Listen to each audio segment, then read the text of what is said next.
Buenas, gente. Nos hallamos hoy en el pueblo de La Pallega, concejo de Langreo, Asturias, norte de España. Mirad dónde nos hallamos hoy, pueblo fantasma. No, hoy estamos con la serie de guerra civil española y posguerra.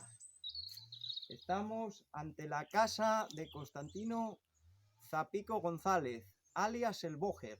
Y os preguntaréis, ¿quién es ese personaje? Pues se trata de un guerrillero, un maqui, un fugau, como llamábamos aquí en Asturias. Uno de los muchos que luchó contra la represión fascista una vez que se alistó en la guerra como voluntario a los 18 años. Fue a luchar a los frentes de Oviedo. En 1937, el 21 de octubre, se rompió el frente y fue donde el Bóger pues retornó aquí a esta casa que veis, que fue donde nació, y allí se escondió. Quiso ver cómo iba a actuar el vencedor tras la guerra. Y lo que fueron viendo toda esta gente, todos estos republicanos, fue que muchos de sus amigos eran encarcelados y maltratados a palos, otros muchos de ellos fusilados. Entonces Bóger hizo un zulo en esta casa. No se sabe muy bien dónde está, aunque nosotros por ahí investigando, suena hueco por ahí atrás, puede ser que en esa zona de allí esté por ahí el antiguo zulo donde se escondió. Y como os decía, cuando se rompió los frentes, estuvo esperando un poquito a ver qué pasaba, estuvo 15 días ahí, y cuando vinieron a buscarlo, pues se dio a la fuga y se echó al monte sin él saber que estaría muchísimos años perdido por estas montañas. Nació en 1918 en esta casa. Fue hermano, el octavo hermano de 11, que eran 8 mujeres y 3 hombres. Estudió en la escuela de San Roque, en mi pueblín, que tengo por ahí un vídeo. A la gente que no lo hayáis visto, repasarlo. Está muy interesante y veréis allí que os hablaba que había 2 escuelas, una de hombres y otra de mujeres, pero en aquella época pues España era republicana y niños y niñas iban juntos a la escuela. Eso se dividió posteriormente con el franquismo. Entonces en la escuela que estudió Bóger era la que fue de niñas en la etapa franquista.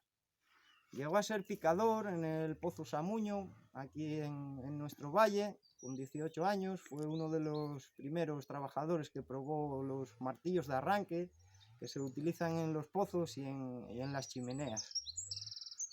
Vamos a ir acercándonos a la casa para que vayáis viendo un poquito más de cerca.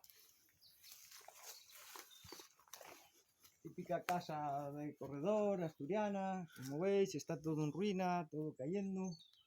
En la parte de abajo tenemos la cuadra, que como creo que os dije ya en otros vídeos, era una solución ingeniosa porque el ganado da calor y siempre situaban los establos debajo para que calentase la parte de arriba de la casa y demás. ¿Qué más deciros de Constantino Zapico? Que era un hombre echado hacia adelante, muy inteligente.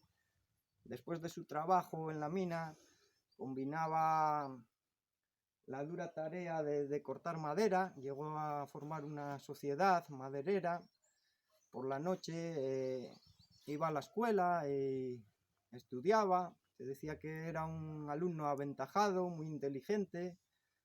Nació para el mando, de hecho fue el principal jefe de aquí del concejo de Langreo, de estos guerrilleros o fugaos, como llamamos aquí en Asturias. Resulta muy curioso, pasa para acá, vamos acercándonos cámara para que vayamos viendo un poquito la casa. Resulta curioso, como os digo, como estos hombres parecían viejos, porque claro, trabajar en la mina, todo era gente activa y que murió con 30 años y parecía que tenía 50, vamos. Y eso así, todos esta gente, guerrilleros, pues con 20 y tantos años, tenían aquellos bigotes y aquellas barbas y parecían mucho mayores de lo que en realidad eran. Vamos a ir dando una vuelta 360 a la casa para que veáis cómo está lleno de hiedra, cómo lo va invadiendo todo.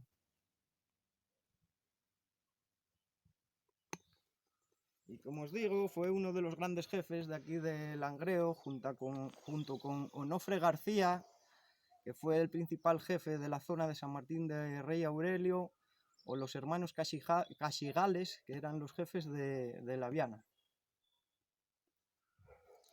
Contaba Boger una anécdota muy interesante, ya que imaginaros que al estar tantos años por aquí por las montañas, la ropa se fastidiaba, se deterioraba y necesitaban ropa, comida y demás. Siempre fueron ayudados por los enlaces. Los enlaces eran la gente que compartía sus ideas, bien comunistas, socialistas o anarquistas, o republicanas, y ayudaban a estos guerrilleros, bien llevándoles botas, ropa y comidas.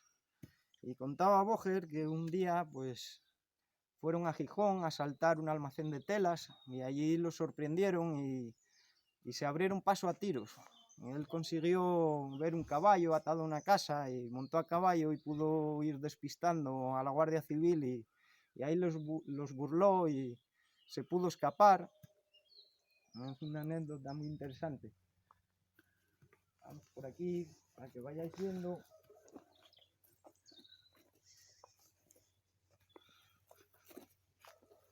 Mirad otra entrada al establo, qué pasada.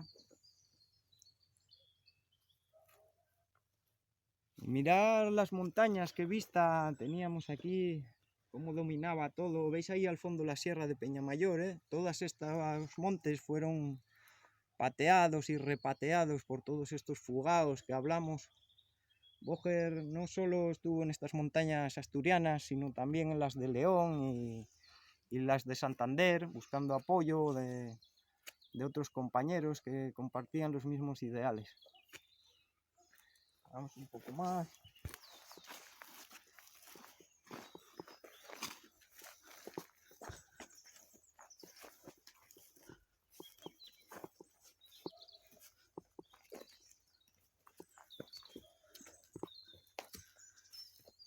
Y nada, esta es la parte norte de la casa, obviamente la más sombría.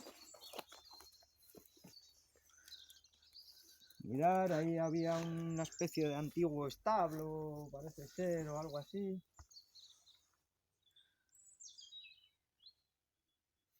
Muchas veces Boger pues durmió en la iglesia del Carballo, que tenemos aquí un pueblo cercano, y allí se refugiaba. Se sabe que durmió allí muchas veces, buscando un poco calentarse, ya que la vida en el monte, en cuevas y zulos, es muy dura. En un inicio, pues, todos estos guerrilleros, pues, hacían zulos bajo tierra y se mantenían aislados, ya que la Guardia Civil, pues, les estaba dando caza poco a poco, con otros grupos de somatenes y demás que les perseguían.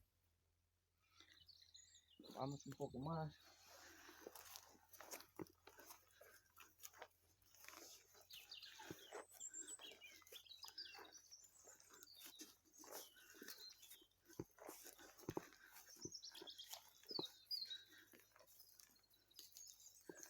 Aquí tenemos la parte de ventanas que da a la cocina y a una habitación arriba, y ahí tendríamos lo que era el granero o la tená, como llamamos aquí en Asturias, donde se almacenaba la hierba para el ganado en invierno.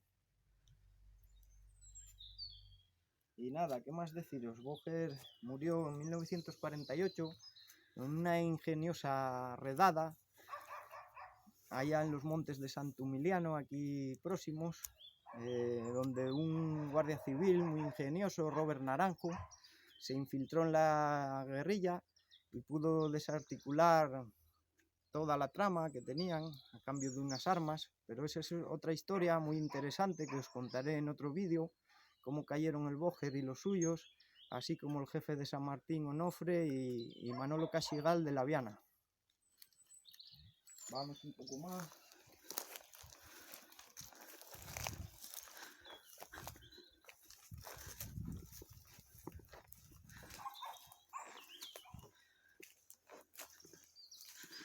En dicha reyerta que os acabo de mencionar, pues conocimos tanto el cámara como yo, que somos de ahí del pueblín, pues un enlace que se llamaba Mundo, y entonces tenemos datos verídicos que nos cuentan lo que ocurrió allí.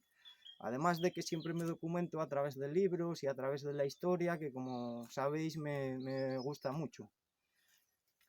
Una vez abatidos allí se presentaron los cuerpos en la casa de socorro de Sama, y donde un sublevado llegó allí y empezó a pisotear los cadáveres. Eso lo vio uno de los hermanos de Boger, que se llamaba Antonio, y un guardia civil que estaba allí muy atento, un teniente, pues le dijo que claro, que era un cobarde, que se dejase de pisotear los cuerpos, ya que si estos guerrilleros estuviesen en vida no les miraría ni a la cara. Y gracias a ese guardia civil, pues pudieron enterrarlos en una fosa común, ya que no les dejaban ataúdes, y el hermano Antonio pues lo cubrió con una gabardina y unas sábanas. Después, posteriormente, se enterraron todos ellos en un nicho en el cementerio de Sama.